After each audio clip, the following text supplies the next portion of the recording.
Salutations voyageurs, salutations voyageuses et bienvenue sur Le Voyage Compté, la chaîne qui vous fait explorer la culture noire à travers les contes, les légendes, les histoires et les épopées.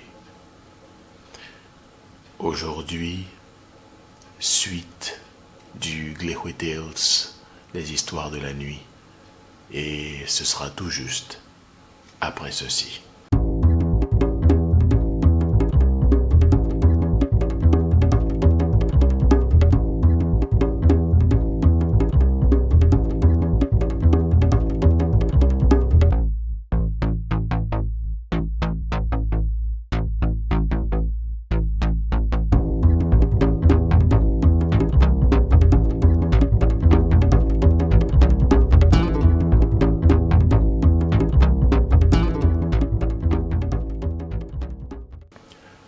Rebecca était une femme noire, magnifique, la quarantaine bien passée, qui s'était conservée exceptionnellement, vous connaissez, hein, Black Don't Crack, qui était magistrate et qui souhaitait d'avoir des jours, des lendemains beaucoup plus paisibles que ceux qu'elle avait dans l'exercice de ses fonctions au barreau de New York.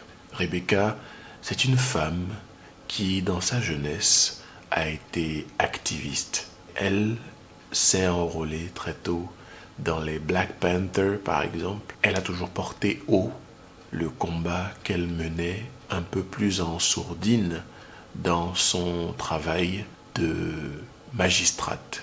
Dans un objectif de chercher des jours plus paisibles à cause du stress qu'elle avait vécu, à cause de toute la pression professionnelle qu'elle avait jour après jour, eh bien, Rebecca s'est dit, comme la plupart de ses collègues, qu'elle allait aller en Thaïlande.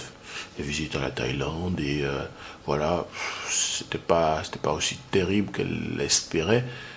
Elle sentait quand même un manque. C'était un endroit qui était bien pour, je sais pas, s'amuser, mais c'était pas l'endroit qu'il lui fallait. Rebecca se dit, vu mon âge, vu mon origine ethnique, pourquoi ne pourrais-je pas aller vers l'Afrique? Rebecca, pensant ça, se dit que pour avoir beaucoup plus de précision sur l'endroit en Afrique où elle irait, eh bien, elle ferait un test ADN.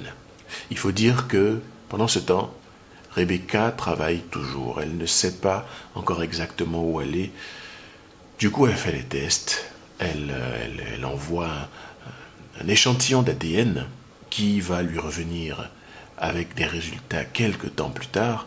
Mais en attendant, elle peaufine son plan, quel que soit le pays où elle ira, eh bien, elle peaufine son plan pour être le plus préparée possible à l'endroit où elle ira au final. Il faut dire que Rebecca ne connaît pas bien l'Afrique. Pour Rebecca, c'est une vaste étendue sauvage. Les Africains s'y promènent limite en guenilles, avec les aides qu'ils reçoivent de ça et là. Elle ne regarde pas les informations mondiales. Tout ce qui lui importe, ce sont les informations américano-américaines. Elle a beaucoup trop de choses à penser pour s'inquiéter du monde extérieur. Et il faut le dire que malgré son engagement pour les Black Panthers, elle ne s'est jamais réellement intéressée à la réalité moderne de l'Afrique, mais s'est toujours attachée aux fables ou aux histoires qui circulaient dans la communauté, les histoires qui allaient dans le sens de l'Égypte antique, de la grandeur égyptienne. Et pour elle, voilà, la grande Afrique ne se limitait qu'à l'Égypte. Voilà donc que les résultats reviennent. Et Rebecca apprend qu'elle est pour partie originaire du Nigeria et pour une autre partie originaire du Bénin. Tant mieux, au final. Elle a deux origines elle aura 2 fois plus de pays à visiter. Mais voilà, toujours cet a priori de que vais-je aller découvrir là-bas? Ce sera sûrement la savane, des étendues vertes avec des gens qui vont nous accueillir à l'aérodrome, comme la fois où elle a été à Hawaï. Encore, Hawaï, c'est quand même un peu plus évolué, se dit-elle. Il y a des femmes à l'aérodrome qui viennent vous accueillir avec des colliers de fleurs, et ça risque d'être la même chose dans le folklore africain. Elle se dit, voilà, c'est ce qu'elle pense. C'est ce qu'elle pense en personne qui n'a jamais mis les pieds, qui ne s'est réellement jamais intéressée à la situation africaine. Donc elle prend l'avion et voilà, ses pensées se bousculent dans sa tête. Toujours les mêmes, hein, je ne vous le refais pas, toujours les mêmes. Et il y a ce conflit-là qui s'établit, et au dernier moment, elle se dit, mais merde, je suis en train de faire une bêtise là. Pourquoi sur un coup de tête comme ça, je décide d'aller en Afrique alors que je ne connais même pas les choses là-bas, je ne sais pas comment ça fonctionne. Sûrement il n'y aura pas d'internet, vraiment je vais être coupé du monde, mais quelle erreur je viens de faire. Oh là là, mais quelle erreur. Et elle se dit ça, et pour se changer les idées, elle se dit que bon, elle va quand même y aller et éventuellement voir si sur place il peut y avoir des billets retour pour qu'elle rentre au plus vite.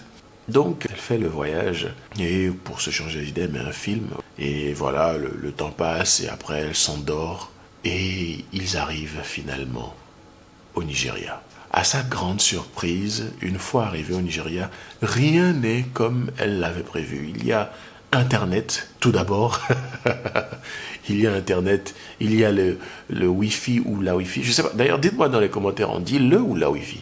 Dans l'aéroport, un aéroport et pas un aérodrome, qui est plutôt bien construit, il y a des voitures dehors. Elle voit des voitures qui semblent jolies, c'est actuel, ce sont des voitures plutôt riches, pour ainsi dire. Il y a des gens qui sont habillés à l'occidental, il y a des gens qui sont habillés localement, mais ce n'est pas du tout ce qu'elle imaginait. Voilà, c'est un dépaysement total. Pour le mieux, se dit-elle. Du coup, bon, elle suit la mode. En touriste américaine qui visite la première fois l'Afrique, et plus précisément le Nigeria, voilà, c'est beaucoup plus facile pour elle. C'est anglophone, donc elle va se faire à la chose. Elle suit le mouvement, elle va dans les soirées un peu huppées, où c'est select, quoi. C'est select, et on voit le type de personne qui y va. C'est exactement l'archétype de Rebecca, des personnes qui viennent de l'extérieur ou qui ont l'habitude de voyager, des personnes qui ne sont pas localement forcément installées parmi les common people. C'est des personnes qui sont un peu aisées. Elle s'y plaît là, elle s'y plaît. C'est actuel, c'est moderne, c'est africain. Et elle se dit, mais au final c'est pas mal. Mais malgré le fait qu'elle se dise que ce n'est pas mal, il manque toujours quelque chose à Rebecca. Du coup, Rebecca se dit, je suis là pour découvrir. Je suis là pour vraiment aller au fond des choses, pour comprendre d'où je viens. Donc, la chose la plus sensée que je puisse faire actuellement, c'est bien évidemment de m'intéresser à la culture. Vous vous rappelez du test ADN? Eh bien, le test ADN avait, avec un peu plus de précision que ce que je ne vous avais annoncé au début, donné les origines ethniques de Rebecca. Il s'avère que Rebecca est originaire du Nigeria, et dans sa branche nigérienne, elle est originaire d'un état au Nigeria qu'on appelle l'état d'Osun ou Osun. Si vous savez dans les commentaires, dites-moi. Je pense que c'est Osun. L'état donc d'Osun dont est originaire Rebecca, et la tribu plus particulièrement dont elle vient, eh bien c'est une tribu qui existe encore au Nigeria, jusqu'actuellement, ou à l'heure où je vous parle là. Mais à l'époque où Rebecca découvrait ça, eh bien c'était une surprise totale pour elle. C'est une tribu Yoruba qui est située à Osun-Oshogbo, qui est la forêt, comment dire, c'est une forêt classée au patrimoine naturel de l'UNESCO, il me semble. C'est donc une forêt sacrée, dans laquelle les populations locales, les tribus locales, vénère les divinités Yoruba. Du coup, curieuse, en bonne touriste, ne prenant pas la mesure de tout ce que ça pouvait impliquer de prime abord, eh bien Rebecca se dit, ok, direction Osun-Oshogbo, on va y aller, on va découvrir, je vais voir avec les populations locales, peut-être je vais apprendre un peu plus sur moi. Et curieuse, elle y alla et elle fut agréablement surprise. Ça ne payait pas de mine, vraiment. Osun-Oshogbo, c'était un endroit paisible où beaucoup de touristes venaient, mais il y avait des endroits où c'était exclu pour les touristes. Des endroits où il ne fallait sous aucun prétexte y aller sous peine de subir des malédictions en tout genre. Eh bien, Rebecca, une fois là, se vit habitée d'un esprit. Elle se dit qu'elle était enfin chez elle. Et on était en 2019. Rebecca ne se voyait nulle autre part. Elle n'avait pas d'enfant, elle n'avait pas de mari. Elle était aisée, bien aisée d'ailleurs, même pour les standards américains. Elle n'aimait pas plus que ça le travail qu'elle faisait aux États-Unis. Ce qui fait qu'au final, elle avait plus de raisons de rester que de partir. Elle commença déjà par se rapprocher des anciens du village et posa des questions, expliqua sa situation, disant qu'elle venait de très loin des États-Unis et qu'elle était là pour renouer avec ses racines, qu'elle avait appris qu'elle était originaire de Osun et qu'elle venait vraiment prendre sa place là où elle était. Parce que aux États-Unis, ce n'était nullement facile. Mais bon, on reviendra sur ça par la suite. Petit à petit, les choses se firent assez naturellement. Rebecca prit d'abord une chambre d'hôte dans les environs. Il y avait des hôtels, mais elle voulait quand même vivre au plus près de la situation locale. Du coup, c'était ce qui s'y prêtait le mieux. Petit à petit, elle s'immergea vraiment, totalement dans la culture locale. Elle se mit à s'habiller déjà comme les personnes qui habitaient à Osun. Elle se mit à apprendre Yoruba, essentiel, apprendre Yoruba, parce que même si l'anglais est la langue nationale au Nigeria, il y a beaucoup d'autres langues, le Igbo, le Yoruba, le Hausa, plein d'autres langues. Et bon, à Osun, ils sont majoritairement Yoruba. Et donc, elle apprend Yoruba et grâce à son envie, vraiment, elle a envie de vraiment s'immerger au plus vite. Rendez-vous compte qu'en 2 mois, elle a déjà des notions extrêmement fortes en Yoruba. Elle s'exprime en Yoruba. Elle ne parle quasiment plus anglais, sauf pour des termes vraiment pointus qu'elle ne maîtrise pas encore. Et du coup, fort de cette langue qu'elle comprenait maintenant, eh bien, elle alla de nouveau au couvent de Osun-Oshogbo et demanda à être initiée.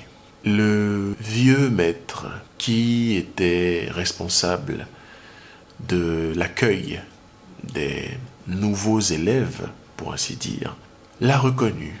Eh bien, c'était avec lui qu'elle s'était entretenue lorsque elle avait exposé sa situation et son envie de se rapprocher de sa culture. Et il était agréablement surpris de voir qu'elle avait fait l'effort de, en très peu de temps, oui, en vraiment très peu de temps, apprendre Yoruba. Et il fut d'un coup, il ne comprenait pas pourquoi non plus, mais il l'accepta. Rebecca avait envie de vraiment s'immerger. Du coup, elle demanda, avant même que les apprentissages ne commencent, d'être baptisée. Elle demanda donc à être baptisée.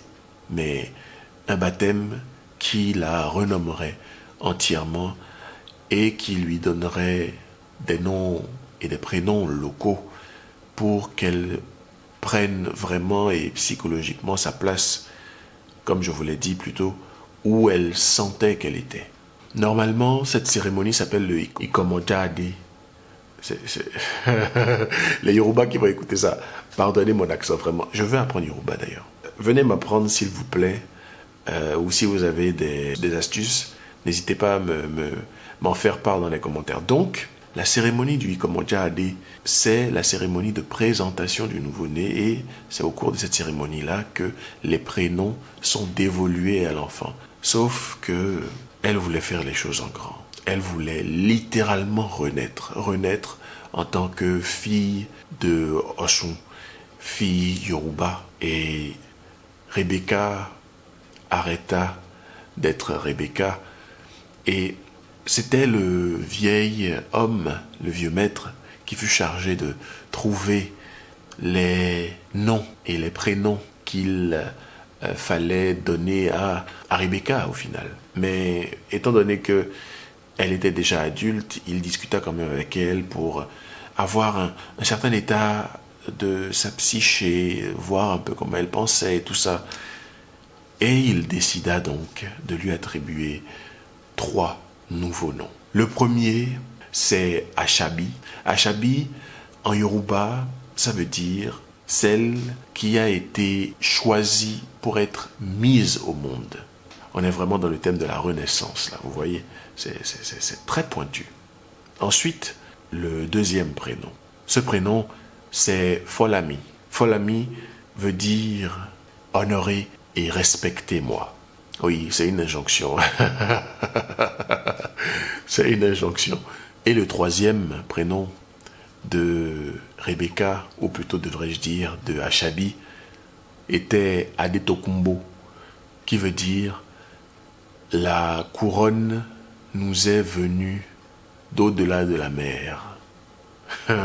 C'est vraiment beau, hein? Le Yoruba, si vous ne comprenez pas Yoruba, courez apprendre cette langue. Elle est magnifique, elle a tellement de richesse. Vous comprenez donc l'importance qu'a la cérémonie de Ikomojade dans la dévolution du prénom de l'enfant.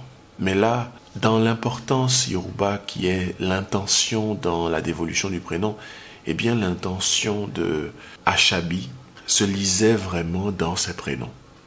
Le vieux maître avait été suffisamment sage pour ne pas donner à Ashabi des noms qui ne lui correspondraient pas.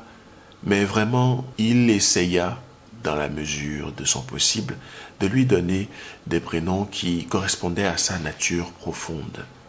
Et oui, suivez bien l'histoire parce que sa nature profonde s'en va être révélée. Ashabi commença donc ses apprentissages de Ifa. Elle apprit à servir les divinités locales, elle apprit à se comporter comme une vraie membre de sa tribu. Elle honora les divinités. Vraiment, elle se plia à toutes les injonctions qu'on lui avait données. C'était un renouveau pour elle. Elle renaissait littéralement. Mais Ashabi ne voulait pas juste en rester là. Elle voulait du pouvoir. Elle sentait que se rapprocher de sa spiritualité, la spiritualité de son ethnie, de la spiritualité de sa tribu, lui donnerait un pouvoir. Elle en était intrinsèquement convaincue. Et là, un jour, on est toujours en 2019, là, gardez en tête, le vieux maître en cours de, pour ainsi dire, hein, je caricature justement pour que ce soit simple, mais lors d'un enseignement de Ifa, le vieux maître tint des propos qui ressemblaient à ceux-ci. Les dieux sont puissants et peuvent vous donner toute la puissance que vous souhaitez si vous prenez le temps de les vénérer et de les honorer comme il se doit.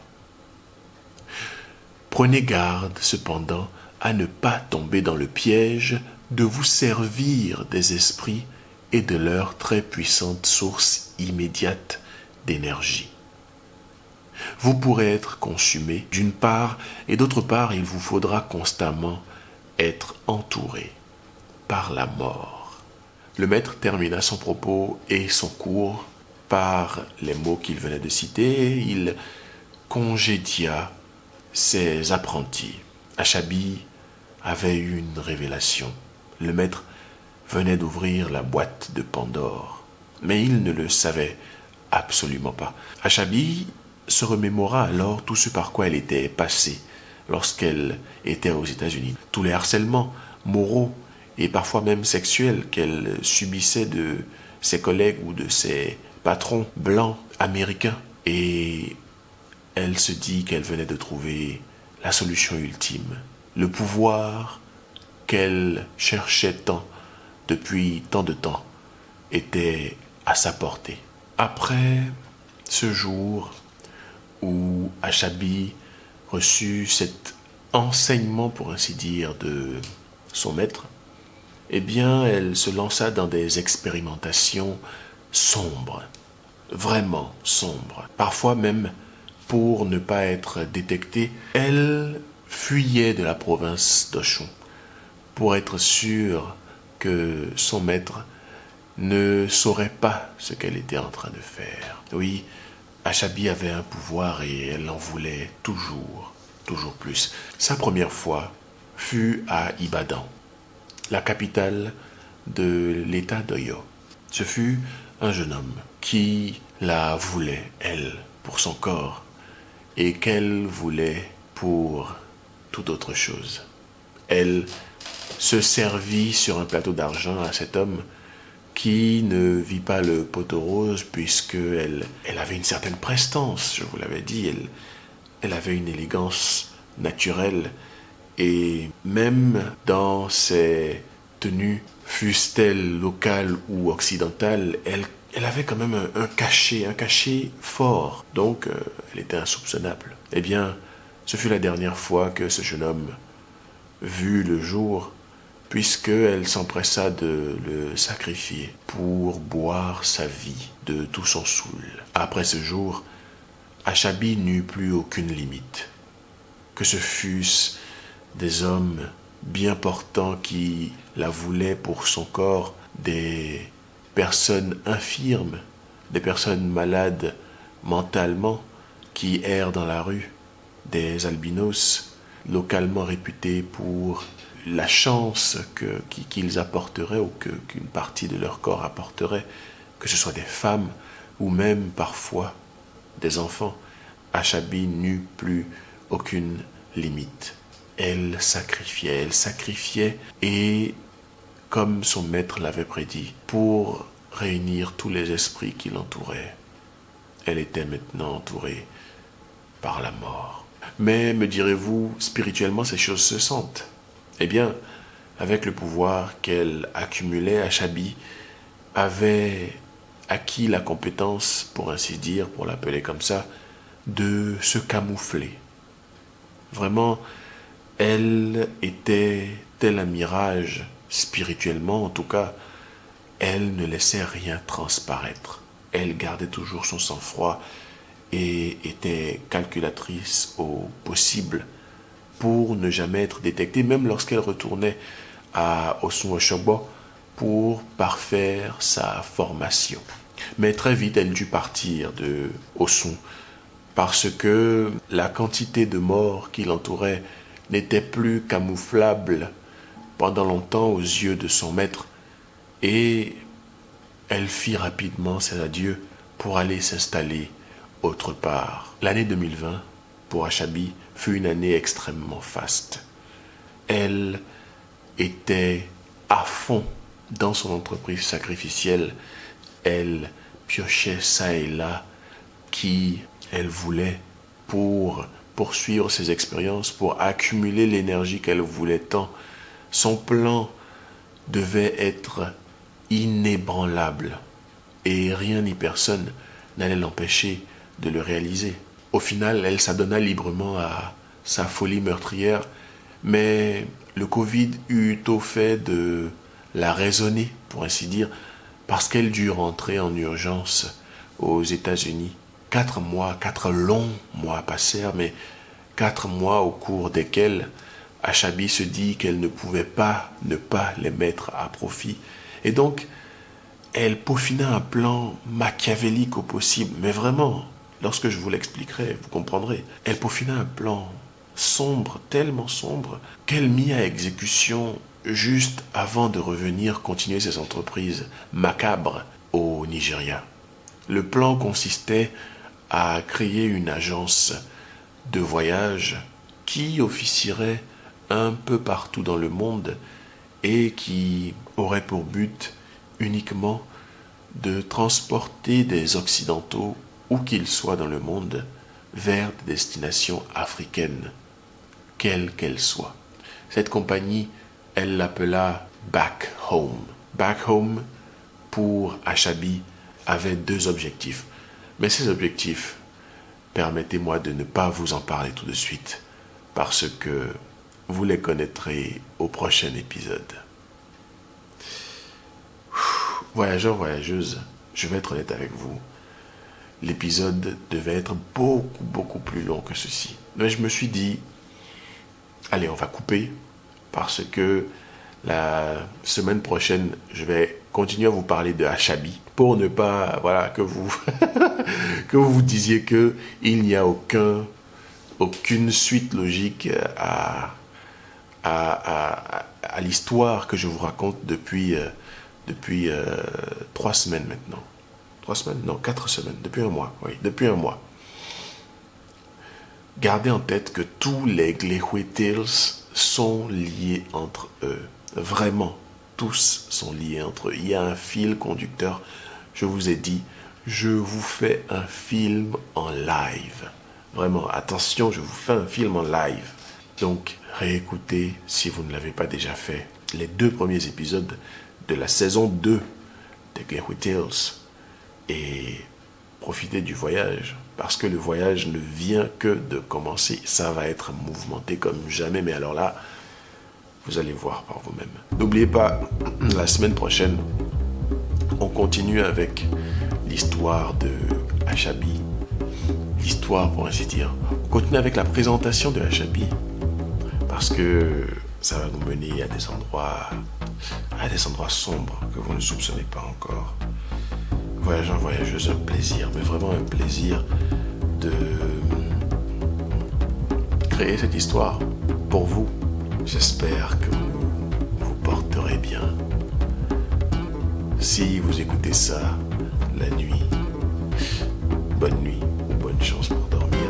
Si vous avez une imagination débordante, bonne nuit à vous. Et si vous écoutez ça la journée, eh bien, bonne journée. J'ai hâte de vous retrouver la semaine prochaine. J'ai hâte. Et jusque-là, voyageurs, voyageuses, on dit quoi? Au revoir.